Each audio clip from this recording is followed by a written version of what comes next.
नमस्कार दोस्तों, तिवारी क्लासेस में आपका स्वागत है। आज के इस वीडियो में इग्नू के एमएचडी प्रोग्राम के सब्जेक्ट MHD3 का इकाई 5 धरती धन न अपना चित्रांकन और आंचलिक पहलू, इस इकाई पर आज चर्चा करेंगे। पिछले इकाई में अर्थात इकाई 4 में धरती धन न अपना इसी का कथा वस्तु और अन्य जो अवस्थाएं हैं उसके बारे में चर्चा की गई है।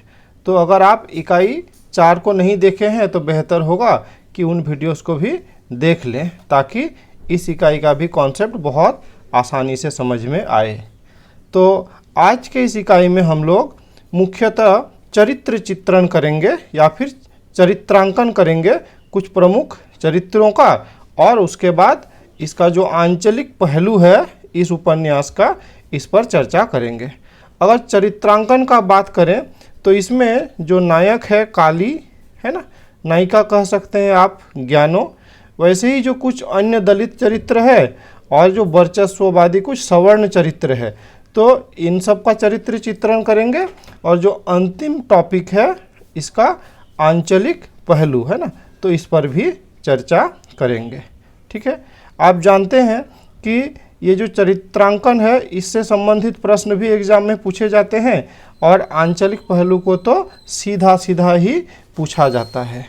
ये भी आप जानते हैं कि ये उपन्यास है जगदीश चंद्र के द्वारा लिखा गया है ना, जो पंजाब प्रदेश के जो दोआब क्षेत्र है ना, उस क्षेत्र को आधार बना के लिखा गया है ना। तो चित्रांकन अगर करते हैं तो प्रमुख जो चरित्र का बात करते हैं तो हम लोग एक एक करके देख लेंगे। पहला जो देखेंगे वो चरित्र है आपका काली है ना, काली का चरित्र है जिसको आप क्या बोल सकते हैं, नायक बोल सकते हैं। ठीक है, तो काली जो है वो क्या है, मारवे का पुत्र है। यहाँ पे माखे लिखा हुआ है, ये मारवे होना चाहिए। ठीक है, शैशव अवस्था में ही जब वो छोटा था तभी उसके माता पिता मर चुके थे, तो चाचा चाची ही उसे पालते थे। चाचा चाची का अपना कोई बच्चा नहीं था, इसीलिए काली को वे बहुत अच्छे से ही पालते थे। लेकिन बाद में क्या हुआ कि उनका जो चाचा है तो चाचा का भी मृत्यु हो जाता है और बच जाती है सिर्फ चाची, और काली चाची के पास ही क्या होता है, बड़ा होता है। लेकिन दुर्भाग्य ये होता है कि खाने पीने के अभाव के कारण एक बार ऐसा भी समय आता है कि इसे 2 दिन तक कुछ खाना वाना नहीं मिला और उसे मजबूर होके अपना गांव छोड़ के कानपुर जाना पड़ा मजदूरी करने के लिए। ठीक है, और ये कहानी में इस उपन्यास में जो शुरू होता है वो काली के वापस आने से होता है ना। 6 साल बाद काली वापस आता है। जब काली वापस आता है उस समय से पहले तक चाची को पता भी नहीं था कि काली कहाँ है या फिर कब आएगा, ये सब कुछ पता भी नहीं था। ठीक है, तो यहाँ पे जो काली का चरित्र का बात है कि वो वापस क्यों आता है ना। तो काली को क्या लगता है कि यहाँ पे उसके माँ समान चाची रहती है ना, और अब वो बूढ़ी हो चुकी है, तो क्या है कि उसका सेवा सत्कार करना ज़रूरी है ना, उसके साथ रहना ज़रूरी है। ठीक है, तो यहाँ पे काली का चरित्र का जो मानवीय पक्ष है वो क्या है, सामने आता है ना। अब जब काली आता है, वापस आता है, तो गांव का स्थिति बहुत अच्छा नहीं होता है ना। जो चौधरियों का घर है या फिर जो बनियों का घर है, ये सब तो बहुत अच्छा है, एकदम महल बना हुआ है। लेकिन जब वो अपना टोला में आता है ना, चमारों का टोला में आता है, तो देखता है कि वहाँ का स्थिति क्या है, बहुत ही बदतर है। एक भी पक्का घर नहीं है, सब टूटा फूटा घर है, तंग गलियाँ है ना, चारों तरफ दुर्गंध फैला हुआ है। लेकिन ये सब होने के बाद भी उसका मन में ये नहीं आता है कि वो क्या करे, वापस चले जाएं कानपुर है ना। उसे लगता है कि ये मेरा अपना गांव है और अपने गांव में ही वो क्या करता है, रहने का फैसला करता है ना, कि मैं गांव में ही रहूँगा, चाची का भी देखभाल करूँगा है ना, और गांव का हूँ तो गांव में ही रहूँगा। ठीक है, अब जब वो आता है कानपुर से वापस तो थोड़ा बहुत पैसा कमा के भी लाता है, और जब पैसा कमा के लाता है तो उसका मन होता है कि क्या करेंगे, कि पक्का कोठी बनाएंगे ठीक है। तो जब वो पक्का कोठी बनाने का बात करता है तो फिर जो गांव के सवर्ण है उसमें थोड़ा सा हलचल पैदा हो जाता है। कहे कि इससे पहले उस चमादड़ी में कोई भी पक्का मकान बनाने का बात नहीं करता था, है ना, या फिर किसी के पास वैसा कोई समर्थ था ही नहीं, है ना। तो काली की जो आर्थिक स्थिति है ये लोगों के आँखों में चुभने लगता है ना। और जब वो क्या करता है, इसका बात के लिए जाता है छज्जू शाह के पास, है ना। छज्जू शाह के पास जो बनिया है ना, तो उसके पास जाता है तो वो उसे समझाता है कि जिस ज़मीन में तुम लोग रह रहे हो वो तो सामलात है। सामलात माने क्या हो गया, ज़मींदारों की साझी ज़मीन है ना। इस पर तुम लोगों का क्या है, जब तक रहोगे तभी तक का हक है, और जब छोड़ दोगे तो ये फिर क्या है, ये ज़मीन गांव का हो जाएगा, है ना। तो ऐसा सुनने के बाद भी वो क्या करता है, धैर्य का परिचय देता है, साहस का परिचय देता है, और वहाँ पे क्या करता है, अपना पक्का मकान बनाना शुरू करता है। तो यहाँ पर भी क्या है, काली का एक अपना जो साहसी पक्ष है ना, जो वो साहसी है वो चरित्र सामने आता है। वैसे ही चूँकि काली की चेतना गांव के अन्य दलितों से अधिक विकसित हो गया है ना, क्योंकि वो शहर से रह के आया है ना, इसीलिए अन्य दलितों से वो थोड़ा सा भिन्न व्यवहार करता है ना। उनके व्यवहार में मानवीय अस्मिता की पहचान शामिल है। तो ये भी एक उसका चरित्र का ही एक गुण हुआ कि उसमें मानवीय अस्मिता की पहचान है ना। उस चमादड़ी में पहली बार कोई क्या किया, पक्का मकान बनाने की घोषणा करता है। ये भी एक तरह से क्या है, सामाजिक क्रांति से कम नहीं है ना। इससे ये स्पष्ट होता है कि उनमें भी सामान्य मानवीय जीवन जीने की लालसा क्या दिखाई देती है ना। काली की ये घोषणा, वो उसका आत्मसम्मान युक्त व्यवहार गांव की स्थिर शोषण व्यवस्था में खलल डाल देता है ना। स्थिर शोषण व्यवस्था अर्थात हमेशा से जो चलते आ रहा है कि जो सवर्ण लोग हैं वो क्या करते थे, इन दलितों का शोषण करते थे, है ना। अब काली के इस व्यवहार से उन चमारों में भी मानवीय इच्छाएं जगने लगती है ना। तो ये भी बड़ा पहलू है उसका चरित्र का, है ना। ये युवक वो लालू पहलवान जो कि सवर्ण से ही आते हैं लेकिन थोड़े से क्या है, न्यायप्रिय व्यक्ति है ना। तो लालू पहलवान हो गया। वैसे ही गांव में जो पादरी थे ना, डॉक्टर बिशनदास या फिर कामरेड डॉक्टर बिशनदास भी बोल सकते हैं, है ना। तो ये सब भी क्या हो गए, काली के पक्ष में आते हुए दिखाई दिए, ठीक है। अब जहाँ तक छज्जू शाह का बात है, तो छज्जू शाह वो तो बनिया था, हाँ, और उसका हमेशा ये मतलब होता था कि दलितों और सवर्णों के बीच में क्या कर दें, थोड़ा सा झगड़ा लगा दें, है ना, और दोनों ही तरह से क्या करे, फ़ायदा उठाए। माने उसके लिए पैसा ही सब कुछ था, ठीक है, पैसा ही सब कुछ था, ठीक है। एक बार क्या होता है कि चौधरियों का एक लड़का हरदेव, है ना, वो क्या करता है, कबड्डी खेलने के समय में काली का कूल्हा तोड़ देता है। ये भी एक पक्ष है कि काली क्या है, शारीरिक रूप से थोड़ा सा सबल था, है ना, वो कबड्डी बहुत अच्छा खेलता था, है ना। फिर जो ज्ञानों का भाई है मंगू, वो बीच बीच में इससे आके लड़ते रहता था। तो वहाँ पर भी क्या है, अपना ये शारीरिक शक्ति का परिचय दे पाता था, है ना। तो ये भी क्या है, उसका एक गुण ही है कहा जा सकता है। लेकिन यहाँ पे क्या है, उसे तोड़ देता है, उसका कुल्हाटो ही तोड़ देता है ना। इसका फिर बाद में वो जो लालू पहलवान है या फिर ज्ञानो है, ये लोग देखभाल करते हैं, वो जो भी क्या है ठीक हो जाता है, ठीक है।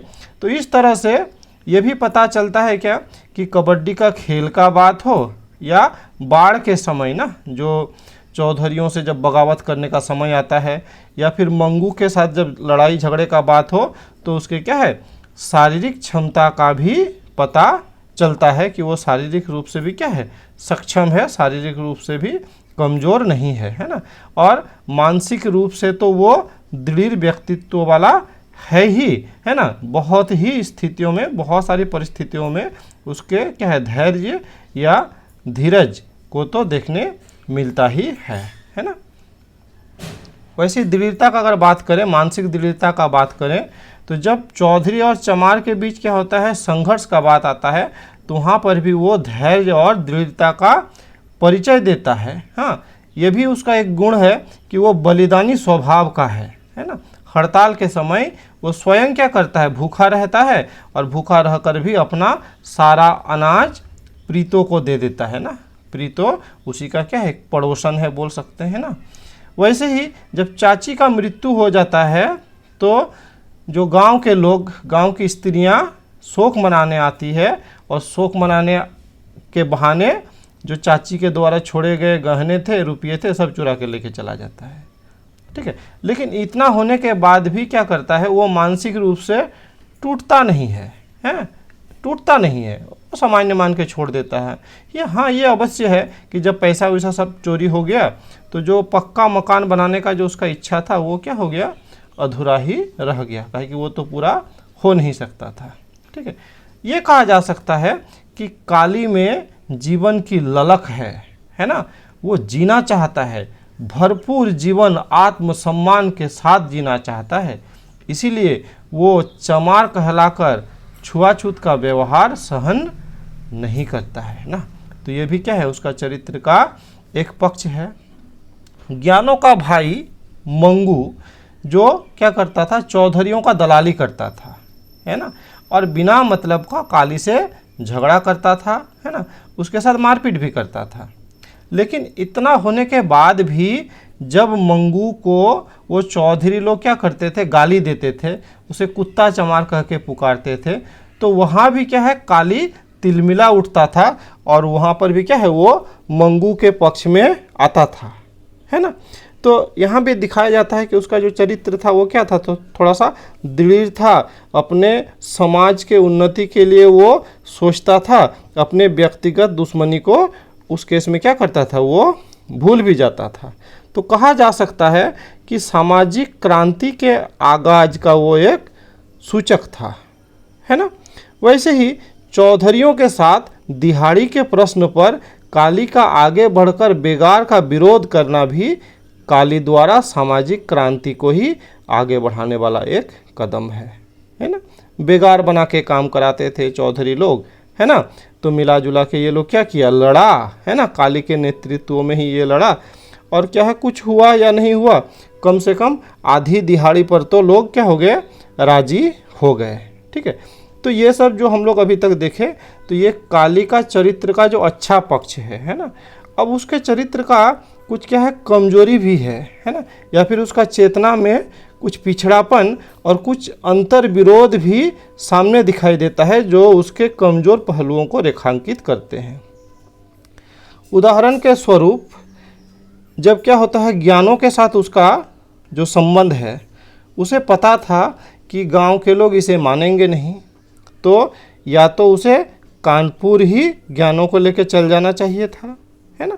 यहाँ पर भी वो नहीं सकता है ना। और नहीं तो क्या है कि गांव का जो सामाजिक रूढ़ी था उसको ही क्या करना था, सुधारने का प्रयास करना था, है ना। ये भी नहीं कर पाता है ना।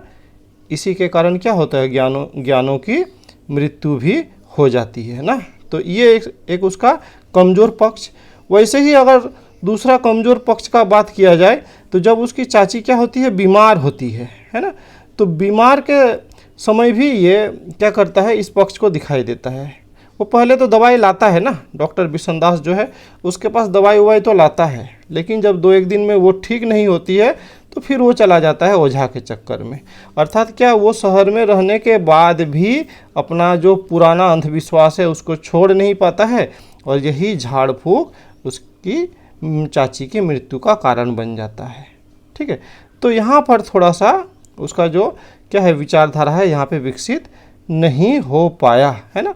सांस्कृतिक स्तर पर काली की चेतना उतनी विकसित नहीं हो पाई, और वो भी क्या हो गया, पिछड़ेपन का ही क्या है, शिकार रहा। ठीक है, तो ये सब कुछ बातें हैं, ये सबको मिला जुला के कहा जा सकता है क्या कि जो काली का चरित्र था तो अधिकतर केस में क्या है, अच्छा ही था। हाँ, अच्छा ही था। हाँ, कुछ कुछ जगह में कुछ कमियां थी, जैसे ज्ञानों के केस में, है ना।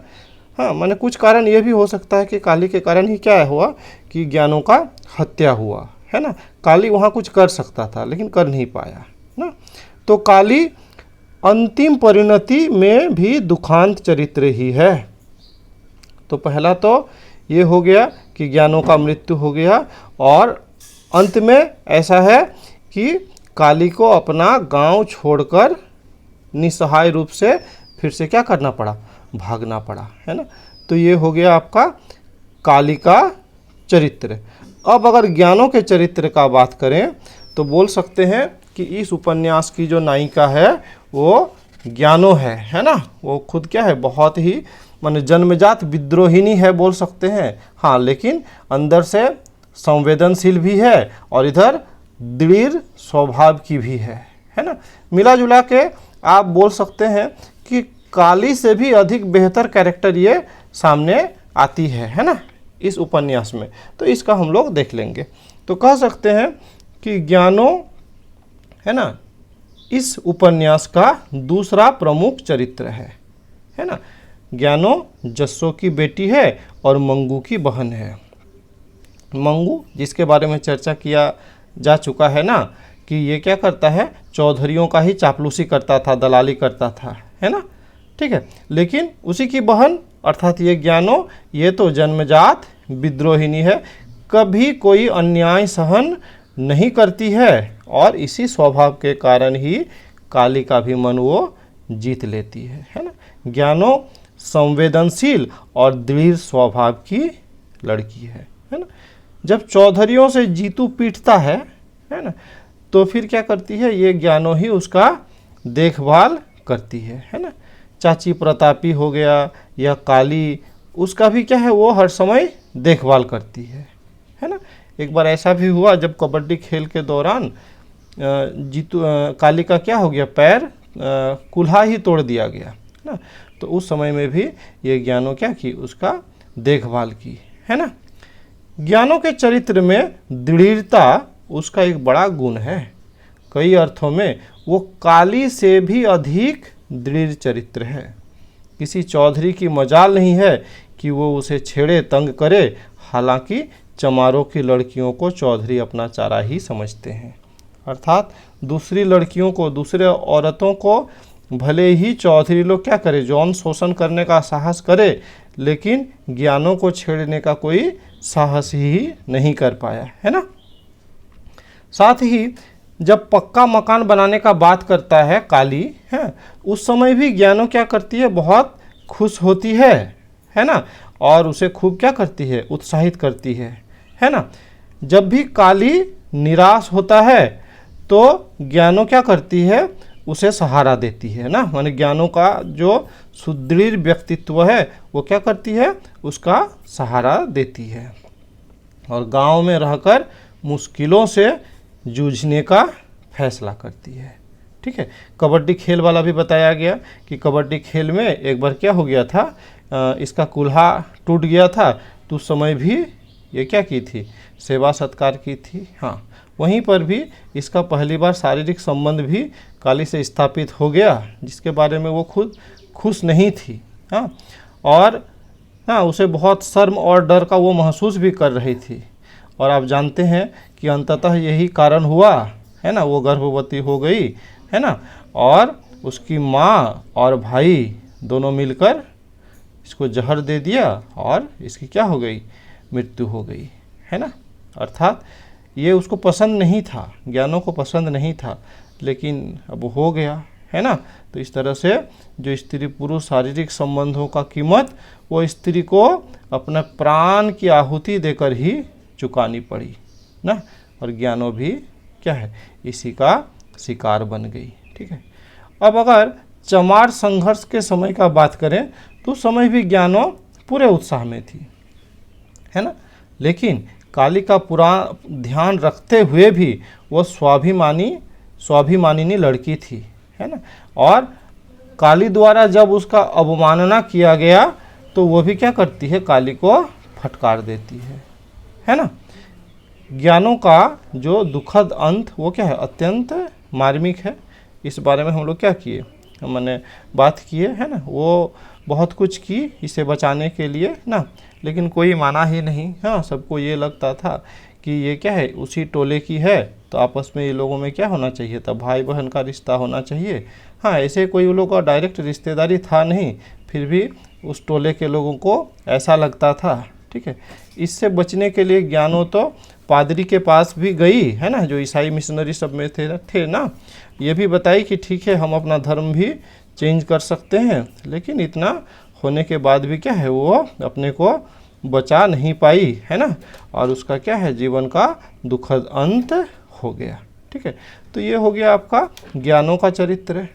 अगर अन्य दलित पात्रों के चरित्र का बात करें तो इसमें कुछ कुछ प्रमुख बोल सकते हैं, प्रमुख तो नहीं लेकिन कुछ है, जैसे चाची प्रतापी का नाम आप बोल सकते हैं, या फिर काली का दोस्त जीतू का नाम बोल सकते हैं।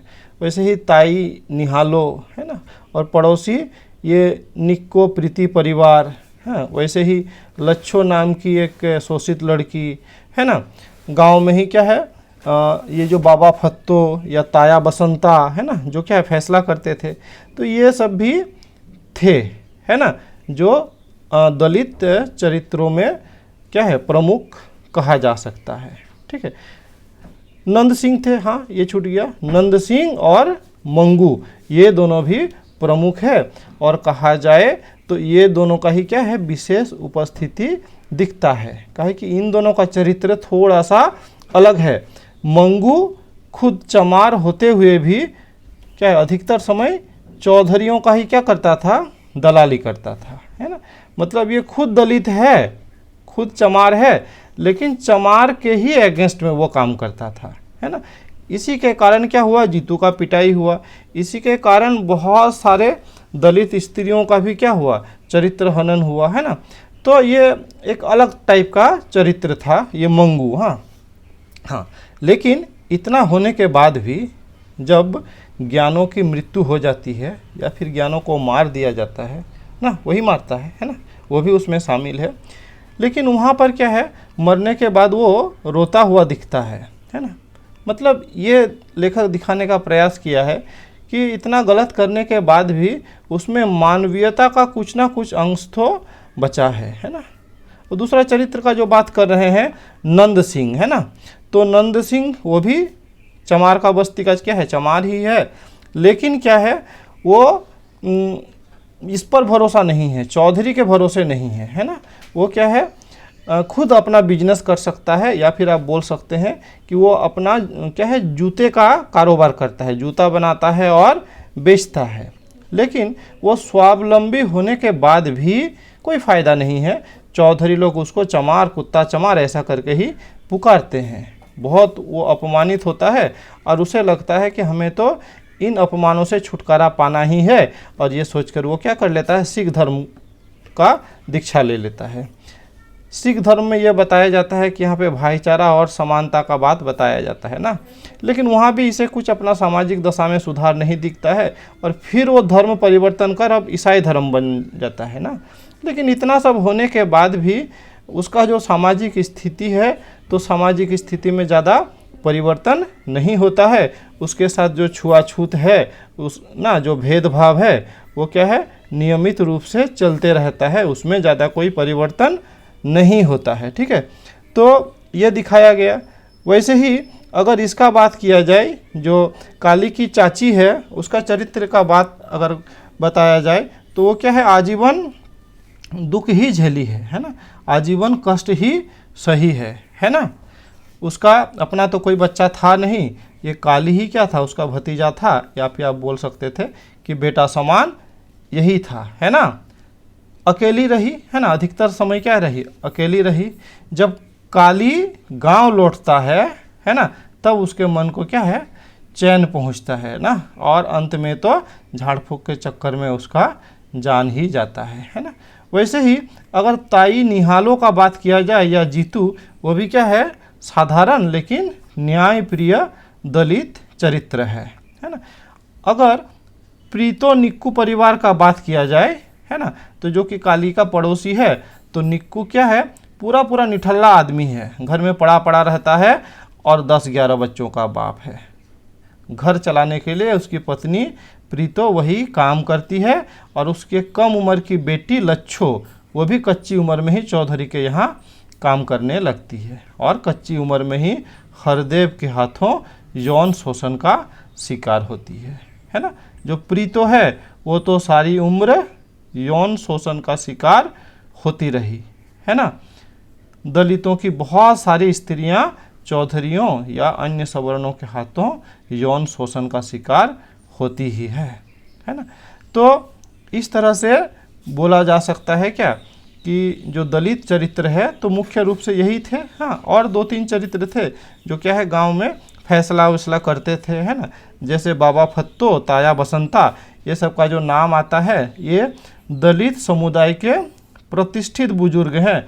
जब भी क्या होता है चौधरियों वगैरह से झमेला होता है तो उसका हल निकालने के लिए इन लोगों का तरफ से प्रतिनिधि के रूप में यही लोग जाते हैं, है ना।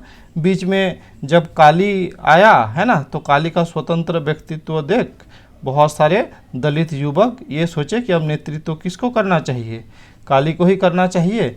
लेकिन फिर भी जब कोई बड़ा संघर्ष आता है तो फैसला करने यही लोगों को अर्थात बाबा फत्तो, ताया बसंता, यही लोगों को भेजा जाता है। ठीक है, तो ये हो गया आपका दलित चरित्र, है ना, अन्य दलित चरित्र, है ना, ये काली और ज्ञानों को छोड़कर।